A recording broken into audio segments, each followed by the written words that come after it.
Assaults and robberies. He tackled me and then punched me in the head. Carjackings and shootings. They can't just be committing crimes and just being slapped in the wrist. Juveniles committing crimes in Maryland has been a problem for years.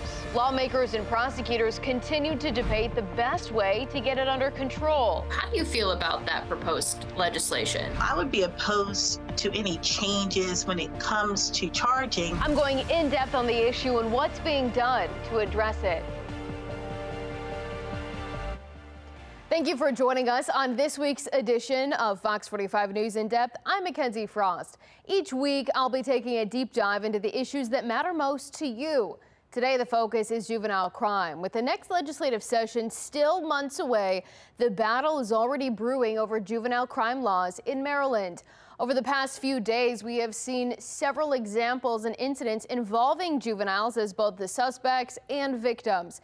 In Baltimore County, 6 teens are facing charges for 2 robberies. Police say they also found a handgun and ammunition in one suspect's car. 4 of those teens are being charged as adults. And here in Baltimore City, police confirm a juvenile was killed in an officer-involved shooting in southwest Baltimore. PPD says the juvenile ran from officers who chased him up North Stricker Street. According to police, the juvenile then pulled out a gun and several officers opened fire. These recent incidents are just the latest examples of ongoing juvenile crime across the state. Fox 45's Vincent Hill takes a look at some of the biggest headlines in Baltimore City. For the better part of a year, Baltimore Police Commissioner Richard Worley calling juvenile crime a struggle to get under control. Unfortunately, we find young people committing more violent acts now with handguns. It was a double shooting of a 14 and 16-year-old last Easter Sunday, causing the mayor to take swift action. We are going back to the old days. We will be enforcing the youth curfew in Baltimore as we move into the latter spring and summer months. But those words did little to curb juvenile crime. From a robbery in Butchers Hill. He tackled me and then punched me in the head and I got kicked. I was afraid I was going to get shot because you just don't know. To an attempted carjacking in Federal Hill. They had a whole scheme going. One grabbed my keys, the other one sucker punched me twice. To a stolen vehicle in Northeast Baltimore. How was you going to step on the pedal? How was you going to hit the brake? How was you going to see over the console? We've heard from victims who say there's been no limit to the brazenness and no sign of fear of the consequences. They had a screwdriver. They could have stabbed me if they really wanted to, you know? That's not okay. Something must be done. I mean, they can't just be, committing crimes and just being slapped in the wrist. They're laughing at these politicians' face. And it's not just crimes of opportunity. Last September, a 12-year-old was shot outside of a Dunbar High School football game. Police later arresting a 15-year-old 1 month later in October. At 07:50 hours this morning, there was a call for service in reference to a shooting at Carver High School. 2 15-year-olds were shot during an argument, as well as a 16-year-old innocent bystander before the first bell rang. Police say the 2 15-year-olds were the shooters. And in December, Fox 45 News is following breaking news out of Carver Votech right now, where we understand a student and teacher were stabbed. Police arresting another student in relation to that stabbing. They say happened during an argument while class was in session. Now, Fox 45 has also investigated gaps in GPS monitoring for juvenile offenders. At least 2 juvenile suspects in the Brooklyn Day mass shooting, the unnamed 14-year-old and 18-year-old Tristan Jackson, were reportedly wearing ankle monitors and under DJS supervision at the time of the shooting. DJS placed the ankle monitor on Jackson after he brought a loaded gun to Mervo High School. Now, Fox 45's Vincent Hill joins us now in studio. Vincent, we've talked about those issues with GPS monitoring and how kids and teens have often found ways to get around it. We've also heard from parents about that as well. What have you heard? Yeah, Mackenzie, I spoke with a mom whose son was charged with a robbery near Morgan State, and you also talked to a mom whose daughter was accused of stealing cars, both saying home detention did nothing to keep their kids out of trouble. I called the probation parole office, asked them, can I pay them to put him on the back? He violated 3 times, but nobody in the system knew. I had to let his PO know. When she came home, she went out and stole the car that night and been getting arrested since on home detention. On home detention, they still won't do nothing. They won't violate her.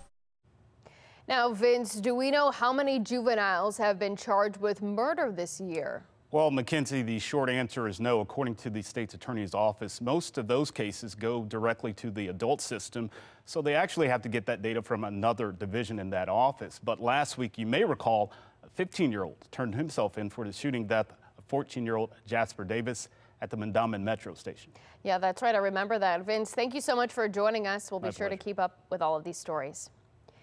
Now, we do have data from the city state's attorney's office on nonviolent crimes. 2 years ago, investigators saw 82 cases of juvenile car theft in the first half of the year. In the first half of 2023, there were 129 cases. This year, there have been 212 cases of juveniles charged with stealing cars. When it comes to robberies, there were 17 cases in 2022 in the first 6.5 months. In 2023, that number jumped to 66. And this year, the number of juvenile robbery cases has quadrupled, with 246 in the first half of 2024. The total number of juvenile cases in the first half of 2022 was 191. Last year, the caseload grew to 304. In the first half of this year, the number of juvenile cases in Baltimore City has soared to 590 cases. It's important to note these are only the cases that made it to the state's attorney's office. This year, state lawmakers debated juvenile justice proposals in capitals across the country. Maryland, no different. But getting juvenile justice reform bills across the finish line in Annapolis was a fight even before the first gavel of session. Examples of young people committing crimes in Maryland are popping up. Car thefts, robberies. And in January of 2023, a 12-year-old in Anne Arundel County brought a gun to school. The police department announcing the preteen could not be charged, they said, because of the juvenile justice laws. And it was this case sparking the conversation about changing the laws.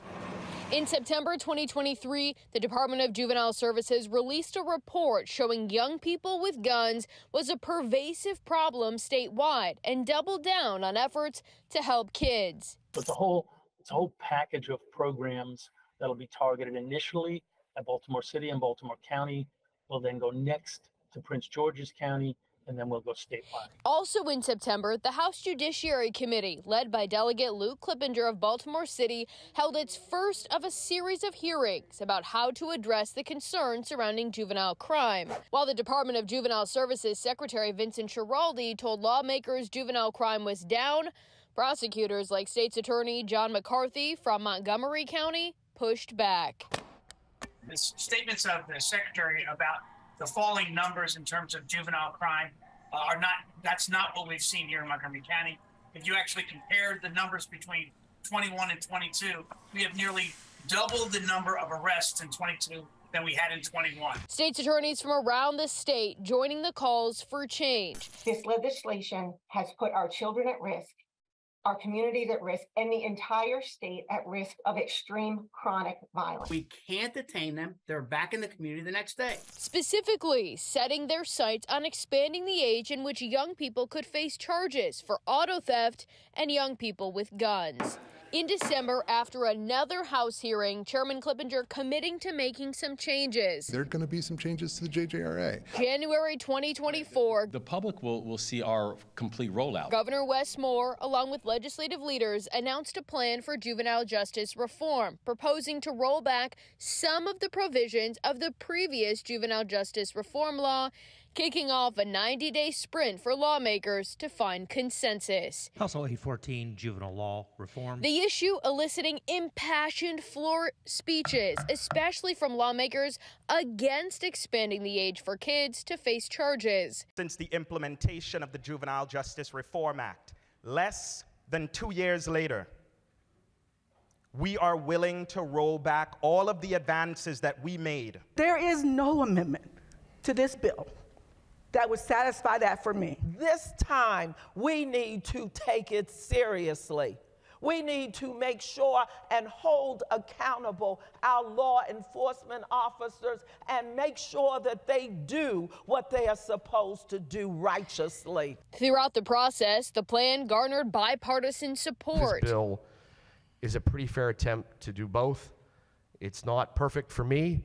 It's not perfect for a lot of others here. This doesn't go all the way, but it's a great start. The House of Delegates passing the bill, House Bill 814, having received a constitutional majority, is declared. which was different than the proposal approved from across the hall in the Senate. But weeks later, with hours left in the 90-day session, one of the biggest fights of the 2024 General Assembly was complete. Ultimately, lawmakers settled on a compromise, expanding the jurisdiction for DJS for kids between the ages of 10 and 12 years old. Now, those young offenders could face charges for handgun violations, certain sex offenses, and aggravated animal abuse. The plan also extends probation length for young offenders, requires more coordination with the court during home monitoring, and gets states' attorneys involved in cases sooner. And one of the biggest debates was about car thefts. Now, a child in need of supervision or a SINS petition is required to be filed when a kid between the ages of 10 and 12 is accused of stealing a car for the first time. It's my hope that the SINS, which is now going to be statewide, will work. And on the final bill signing event from session, partnership produces progress. Governor Wes Moore signing the juvenile justice plan into law. 814, right here, please, and thank you. Along with it, $16 billion set aside in the state budget for young people. We are ensuring that accountability comes with an investment in rehabilitation. And now all eyes are on DJS. DJS, they're the ones that have to have these programs. To see if the work and changes pushed by the people on the ground will result in a real reduction. State's attorneys across Maryland have been a big part of the juvenile crime conversation. I'm speaking with two of them, getting their take on the progress that's been made and what's still to come. And as we head to break, let's take a look at some of today's top headlines. We are going to see the bulk of what Debbie or the remnants of it will bring as we move through late tonight and then through tomorrow morning, especially with that heavy bands of rain, a threat for tornadoes as the center moves by. We could even see some gustier winds bringing down some trees and power lines. With hazardous working conditions at DPW and a worker who died from overheating on the job, along with buildings across the city dealing with widespread AC issues, with some work orders taking months to complete. There's new calls for accountability. Management has a fundamental obligation to bust through bureaucracy and create systems and protocols and channels that deal with exigent situations in real time. There's no excuse for it. Fox 45 is tracking the crime in and around the town center. Fox 45 sent the following questions to Baltimore County Police. In light of the recent robberies, is the department planning any special deployments or extra patrols? Is the department concerned about staffing that could be affecting patrols in the area? And how many robberies in the area has the department responded to in the last 6 months? So far, we have not yet heard back.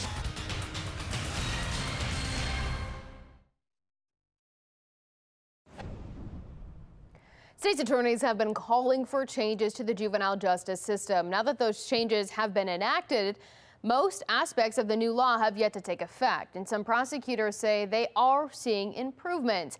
I spoke with Prince George's County State's Attorney Aisha Braveboy about what's happening in her area and what she's looking at for next session.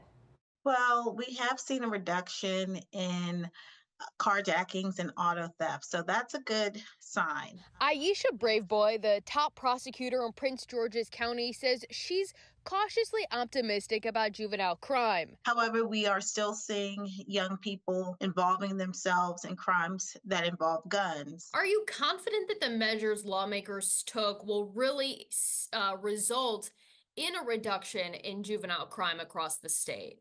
Well, I am cautiously optimistic. I think in particular, our focus on making sure that young people have the services they need in a timely fashion. I think that having more transparency from DJS and ensuring that there is appropriate oversight are two things that I think came out of this legislation that will make a difference. The Department of Juvenile Services routinely faces criticism. Now, Brave Boy says she's concerned about young offenders not getting the level of support and services they need to turn their lives around. These are individuals who really need that interaction. They need to be placed in a program that can provide them with those wraparound services. So we're still seeing delays when it comes to providing services to young people once they're found to be involved with offenses. One of the hallmarks of the latest juvenile justice plans includes the requirement of a child in need of supervision or a sins petition for the youngest offenders accused of stealing a car. Previously, sins petitions were an option to be filed, not mandatory. Do you think that's enough? You know, I think we should see. I think we should allow this legislation to take effect. I think we should monitor the results, and I think we should be optimistic. I think that when there is appropriate intervention, and if you have a family willing to participate. But what happens if the parents or the family is not willing to participate? Well, I think that's why it's filed under sins, right? Because that then requires the family to get involved. So the parents or the guardians have to understand what their young person is doing, why they're doing it, and what steps they can take to correct the behavior. We as government should be providing them with resources and services to help them as well as their children. So I think that as this process moves forward, we'll see where the gaps are in services, even for the adults. And then we can make those corrections as we move forward. But I'm confident that we'll see some positive trends as a result of this legislation.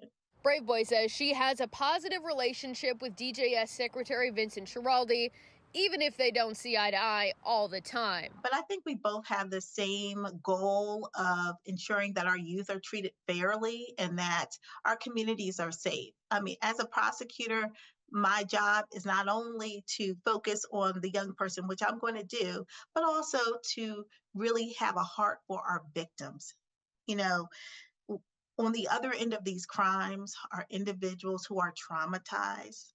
Some have lost their loved ones. Some have lost their peace. If we don't have justice for our victims, then we don't have a system of justice. Looking ahead to next session, more juvenile justice plans could be on the horizon, like ending automatic charging of young offenders as adults for the most serious crimes. How do you feel about that proposed legislation?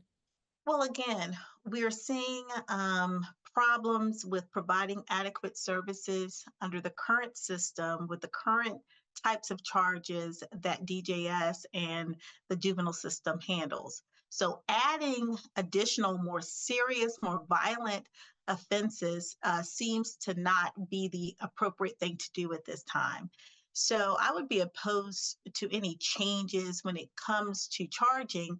What I would like to see is some discussion on how we can expand the services and really the time that DJS has to address the issues of these young people. And so until we expand services under DJS, until we are able to fully commit to rehabilitation and providing those services to individuals for a lengthier time, I just don't see how we can have that conversation. We also spoke with Baltimore County State's Attorney Scott Schellenberger about ending the automatic charging of juveniles as adults. He says he worries it could put a strain on DJS and undo what lawmakers worked on this past session. We worked very hard on the Juvenile Justice Reform Act.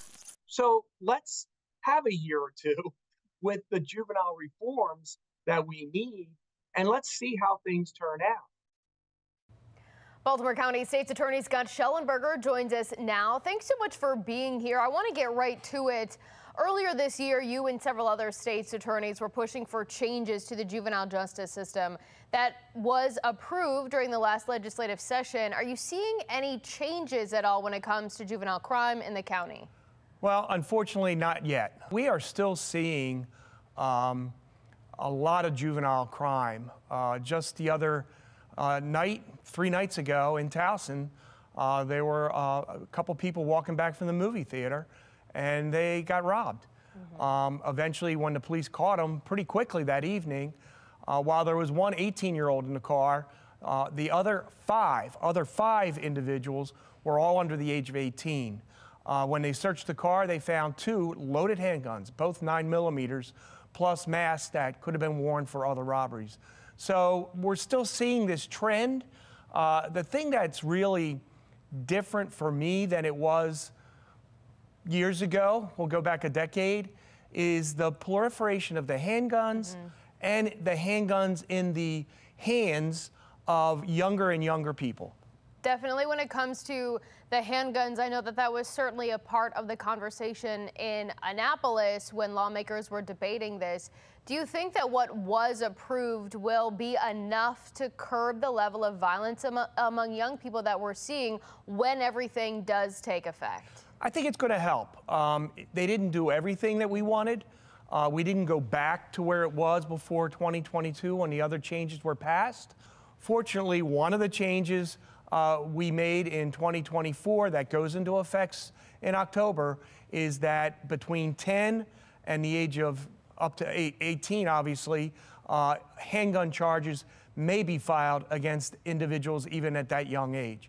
I want to turn to looking at next session really quickly if we can, and about the conversation that we're hearing about ending automatic charging of young people as adults when they're accused of committing some of these more serious crimes. Previous proposals had been introduced in years past without success. If it comes up again during this next session, do you think that that would be something lawmakers should act on? No. And in fact, all the past efforts to change that, I've definitely been a vocal opponent against it. So just for a point of information, if you're of the age of over 13 and you're charged with a crime that carries a life sentence, you can be charged as an adult. And of course, the most famous example is the case of Nick Browning, who at the age of 15 killed his mother, his father, and his 2 siblings. And he's currently doing 2 life sentences in prison. He was 15 and he could be charged as an adult, and he was tried as an adult. The other thing that you have to know is that there are an additional 30 crimes that if you're 16 or 17, you can be charged as an adult. But let me tell you what kind of crimes we're talking about. Carjacking, armed robbery, handgun offenses, rape, kidnapping. I mean, we're talking about the most serious crimes in the state of Maryland that can be committed. And I do not believe putting the cases in juvenile court and requiring us to move so quickly to decide if you're going to an adult court or not is a good use of time. Right now, they can be charged as an adult. You do a carjacking at the age of 16, you're charged as an adult. The defense attorney has the ability to try and wave them back to juvenile court. It's a much more onerous and difficult process if everybody starts in juvenile court and you try to wave them up. Just think, you know, DNA results will not be back. Cell phone downloads will not be back. So you won't have all the evidence that you're eventually going to have if it was an adult case. Yeah, there's certainly a lot that goes into that conversation, and we'll just have to wait and see if it comes back up in January when the session resumes. And I'm sure we'll have many more conversations with you and other states' attorneys as that process begins to play out. Baltimore County State's Attorney Scott Schellenberger, thanks so much for joining us. I appreciate your time. We have received statements from other states' attorneys across Maryland on the proposal to stop automatically charging some juveniles as adults. You can find those statements on our website and on the Fox 45 News app. And this week we asked what you think needs to change when it comes to Maryland's juvenile justice system. We'll take a look at those responses right after the break.